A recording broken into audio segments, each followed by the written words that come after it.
10. Bears live alone most of the time, except when they are with their mothers and cubs or when they are mating. Black bears are solitary animals that only get together for a short time to mate. They have big territories that they mark with their poop, scratches, and sprays of urine. Trackers and hunters use trees called bear trees to figure out where a black bear lives. They will scratch, bite, and rub the bark and branches of certain trees to scare away people. Bears may gather in places with a lot of food, like oak forests, berry patches, or farm fields. When there are lots of good food sources over a large area, bears tend to get along better than usual. This is because they can't protect such a good food source from other bears. Bears are not territorial, but they will defend a food source or mate if they are there.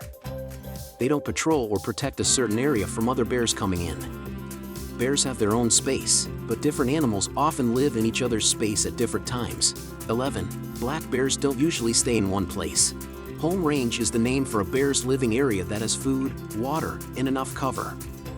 The size of a bear's home range can change from year to year or from one area to another, depending on how food and other resources are spread out. Male bears tend to have bigger territories, and their smaller home ranges often overlap with those of several female bears. When the cubs are less than a year old and not as mobile, the females with cubs will have smaller home ranges. Black bears usually move around and don't stay in the same place for long, unless there's a good reason for them to, like a food source they can count on.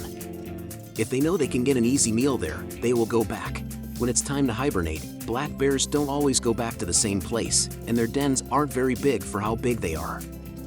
Also, bear dens are usually only a few degrees warmer than the ground, so the bear's fat and fur are its main defense against the cold. 12. Are black bears keen for social? Bears talk to each other by setting up a hierarchy or pecking order when they are in the same place at the same time. It's not always a bear's size that makes it dominant over another. The dominant bear, or alpha, is always in charge because of how it acts. Bears show who is boss by making their opponent feel afraid. Bears usually don't fight with each other unless they have to. Fighting could hurt someone, which is not what the bear wants.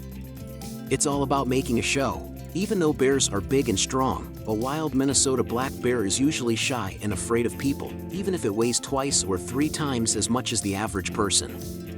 If you see a black bear face to face, it's normal to feel a little scared. But the truth is that black bears don't usually attack people. Rarely do black bears actually attack people. But you should still stay away from a black bear if you don't plan to get close to it.